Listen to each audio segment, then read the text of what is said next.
Hello, my name is Russell Myers. Welcome to Issues Unite. Now, uh, this is about the organism that's causing the pandemic. And you people that think that China was playing around with some kind of bioweapon and accidentally or purposely released it, this absolutely proves you wrong. Okay? So there was a report from Cambridge University. And to make this clear, Cambridge University is not in China. They are not funded by China. They are not directed by China.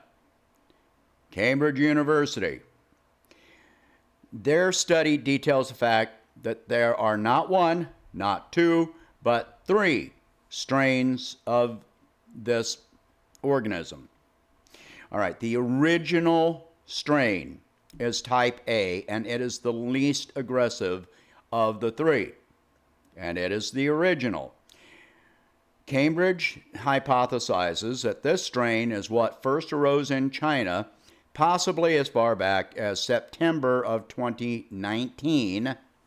So it hasn't been running around for years and years. All right. Now, because it is not an aggressive strain, it was not even recognized as a new virus at that time. All right. What they now believe is that type A traveled to Europe, where it mutated into type B, which is more aggressive. It then traveled back to China, where it was recognized as a new viral strain, then reported to the World Health Organization, and China began implementing quarantine procedures within 23 days. Okay? So, this explains a lot of things, which is type A was originally the prevalent strain in China. As of this time, type B is the type that is prevalent in Europe. As for America, I'll get to that. All right, so in Europe, type B mutated into type C, which is primarily found in the area of Italy and is the most aggressive form of the virus thus far. And that explains the high mortality rate in conjunction with the population age factor. So, in the United States, there are two prevalent types, A and B. We have not seen any cases of type C in the United States that have been identified as yet. On the West Coast, mostly the prevalent type is type A, which explains why the mortality rate is lower on the West Coast than the East Coast.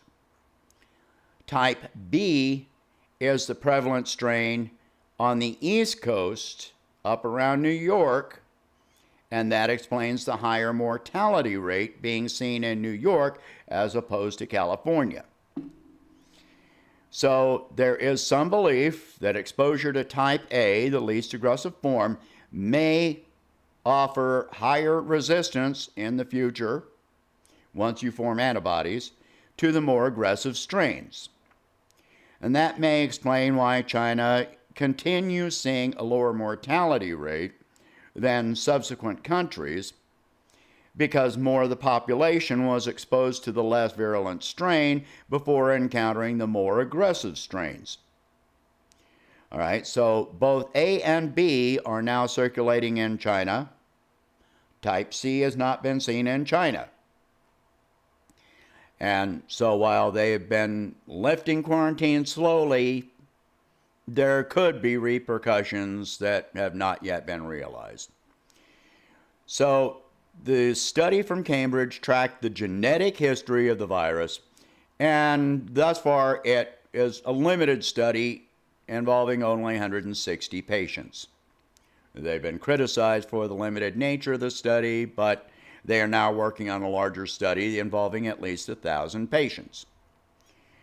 So I do question whether the larger and later study may reveal even more mutations of the virus as it continues to evolve. So to date, with 3 variations, it's questionable whether an effective vaccine is a realistic possibility. We already struggle with the cold virus, which has no vaccine at all. The flu mutates an average of every 3 years, and previous versions of the vaccine are ineffective at preventing the new strains. So will we now be living with COVID as a resident and ever mutating part of our microbial landscape, with a resurgence of new strains arising over time? Will entirely new classifications of drugs have to be developed to counter it? We don't know yet. All right? Several things about this can be quite fearful. It's entirely possible that a patient can be superinfected with both the cold or flu and the COVID virus concurrently.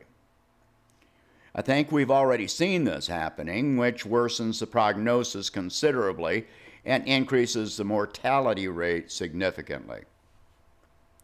The other thing is the speed at which COVID becomes critical in those with existing comorbid conditions and places them at higher risk.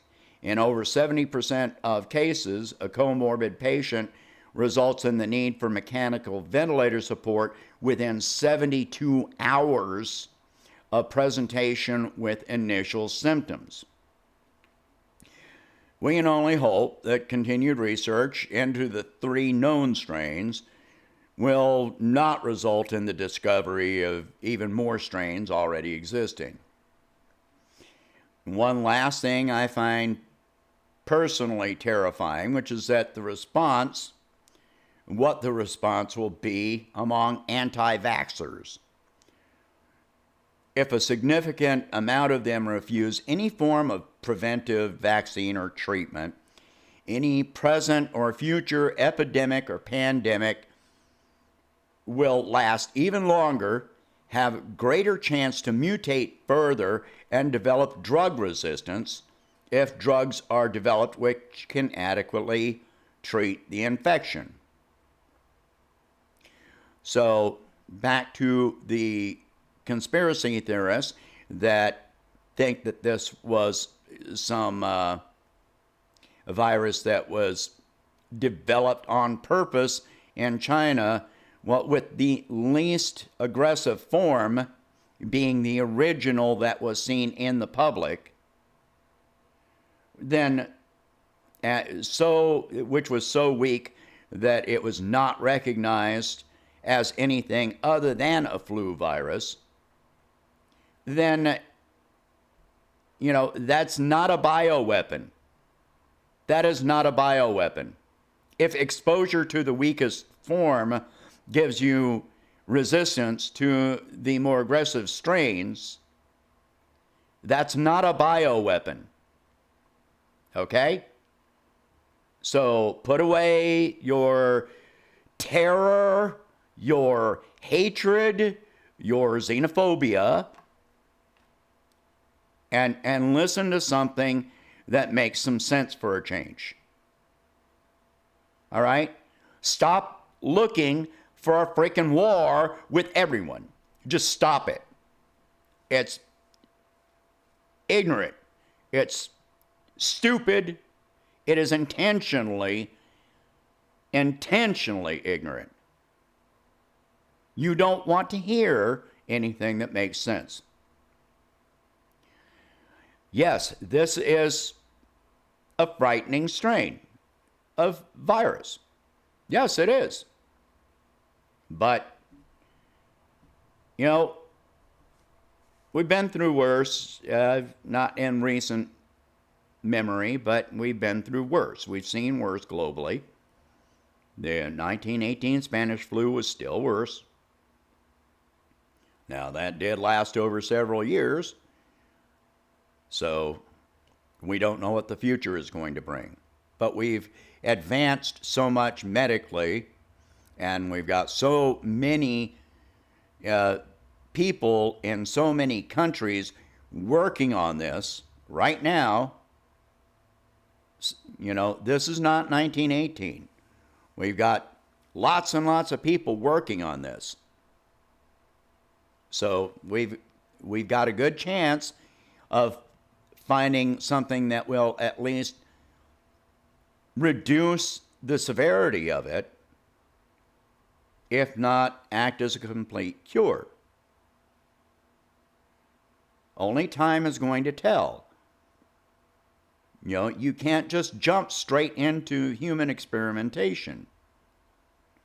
If you're up for that, fine, go sign up for a clinical study. You know, let me know how it goes for you. All right? Yeah, and by the way, if you get permanently injured, crippled, or die from a clinical study, yeah, you or your family don't get shit. Nothing. If you're disabled for the rest of your life, they're not paying for it.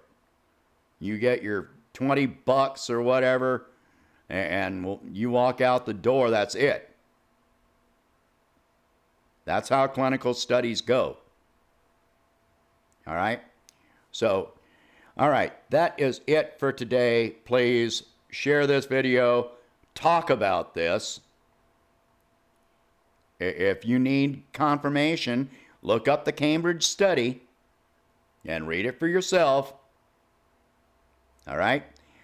And if you can, please donate $1 a month to help me expand the channel. I'm going to be moving things around and changing my background in the near future, in the next few days, so that it doesn't look all beat up in the background. All right, so I hope you have a good day.